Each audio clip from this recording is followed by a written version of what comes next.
is to serve you.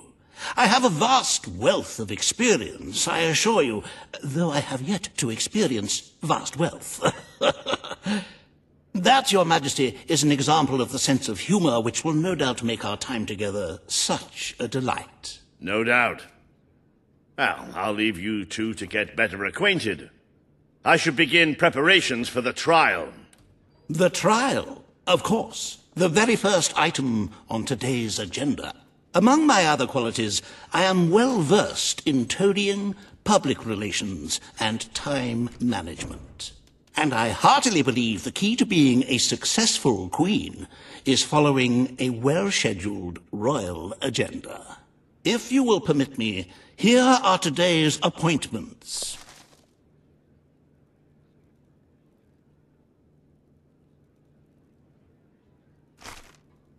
I'm sure you will do a marvelous job presiding over your brother's trial, which, as I said, will be your very first royal duty. Your subjects await in the throne room for what is sure to be an historic occasion, Your Majesty.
Many had sought the elixir of immortality, the secret wisdom of the ages, the hidden lore that the Emerald Tablet speaks of. Few have found it, and by few I mean none, and by none I mean one, and by one I mean me, and by mean I mean imply. Anyway, I have found the elixir, and now everlasting youth is mine. At last the ultimate dream is realized. To live for all eternity. In that time I will ponder the greatest questions, such as, do I stay my current age from now on? Or could I actually be younger forever? And if so, how would that age be chosen? And will my body still change according to diet and exercise? Or is there a sort of implied perfect health that goes along with the longevity? And what happens if I'm shot or I fall off a cliff? Can that kill me? Am I only safe from a death by natural causes? And what about fertility? Will I be able to have children 10,000 years from now? I might actually need longer than eternity to answer these.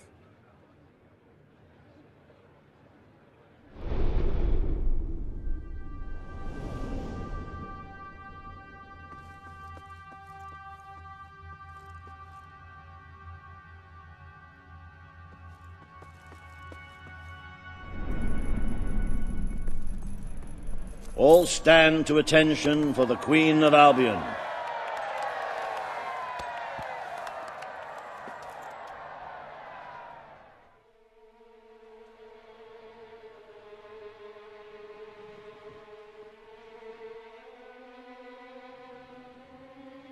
Logan, former king of Albion, you stand accused today of crimes against the kingdom and its people.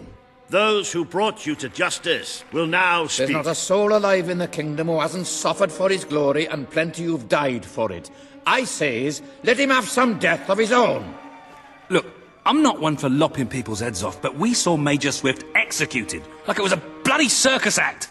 He deserves nothing less as far as I'm concerned. But aren't we better than that? Isn't that why we fought to be here now? I've seen what Logan has done to this city. People starving to death, children forced to work. But killing him now won't solve anything. It is not my place to decide his fate, but his betrayal condemned many of my people to death. He promised us salvation, and then left us to face the darkness alone. I had good reason to break that promise, and I had good reason for the crimes you claim I committed. The day I returned to Albion, I received a visit from a blind seer, Teresa, our mother's guide. She showed me the future of this kingdom. The darkness in Aurora is coming here, bringing death, destruction, the end of our way of life. The sacrifices I had to make, I did them to protect Albion. If a few had to suffer, it was to build an army. If a few had to die, it was to save a country. I have spent years preparing for this attack. Let me stand by your side now, and all my soldiers will be yours to command. Let us face the coming darkness, together. If this is true, if it's really coming here, we are all in grave danger. You have the power over life and death, sister. Now choose.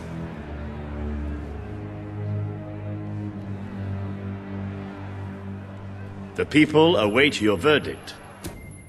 This is not the time for revenge. We need your help, Logan. The Queen has made her decision. Logan's life will be spared.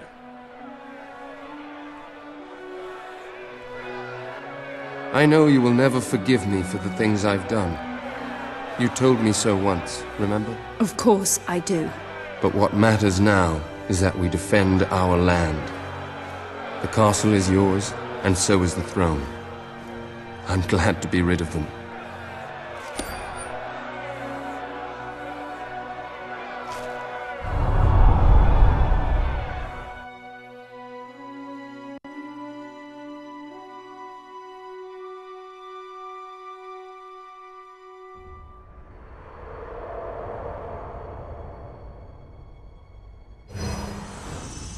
You have fulfilled the first part of your destiny.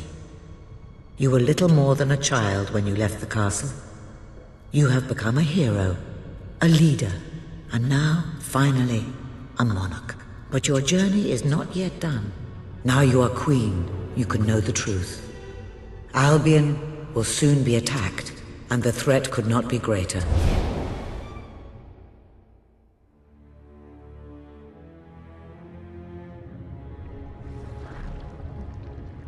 Darkness is coming to our land. It cannot be reasoned with, it cannot be halted. The ruler of Albion is all that stands between the world we inhabit and that darkness. That is why you had to take your brother's place. The course of history demands it. If you do not succeed, everything we know will come to an end.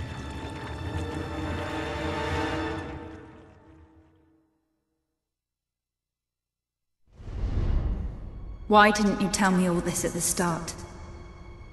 It was never about Logan, was it? I told you what you needed to know, and I never spoke anything but the truth. With Logan on the throne, Albion would have been doomed. This much I know. Only with a hero wearing the crown do we stand a chance of survival. And how do I stop it? You won't. Its arrival is inevitable. 1 year from now, the darkness will fall upon Albion. All you can do is prepare, and hope to save as many of your people as you can. How you do so is up to you. 2 paths lie ahead. You may keep the promises you have made and be known as a benevolent ruler. But understand that doing so will leave little to spend on the kingdom's protection and may lead you to disaster. It is not easy to be popular and keep the treasury full, unless you are willing to sacrifice your personal wealth. But you may also choose to break those promises, to harm your people in order to save them. You will not lack the means to build the army you need, but you will be hated. This path will cast you in the role of a tyrant, as it did your brother. You have 1 year to do what Logan could not. Be the ruler that readies Albion for the greatest threat it has ever faced, and be the hero that can stand against it.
Your Majesty, I'm not sure what to say after receiving such news.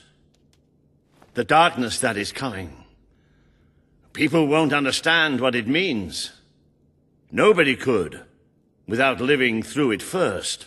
We need to prepare. If we can't stop the attack from happening, we have to be ready when it comes. Having Logan's troops on our side is a good start. But you will need to raise a fortune to pay for the army we'll need. Hobson will show you the treasury, and I'm sure he can explain just how to fill it. Indeed I can. Then I will leave you to it. Ben and I will begin recruiting and training soldiers at once. If you will follow me, Your Majesty. Oh, how I have looked forward to this moment. This is it. Albion's royal treasury, the store of the kingdom's total wealth.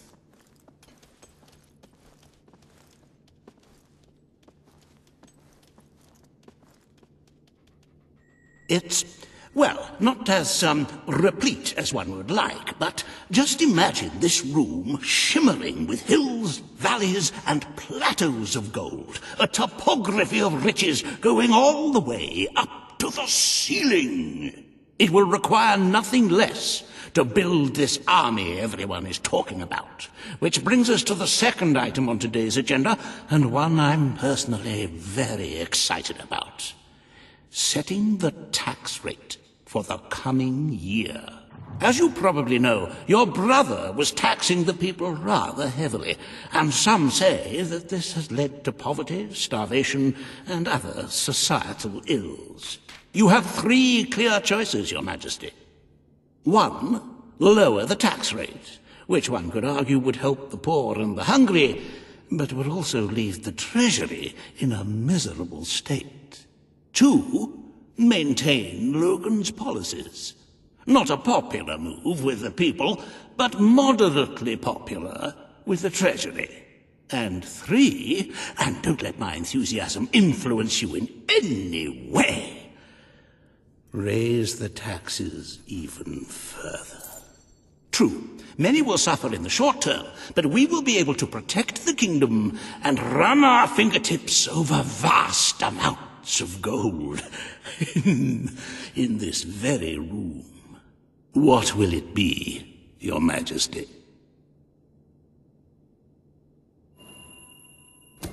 Very well, Your Majesty. Well, how very noble. Yes, I suppose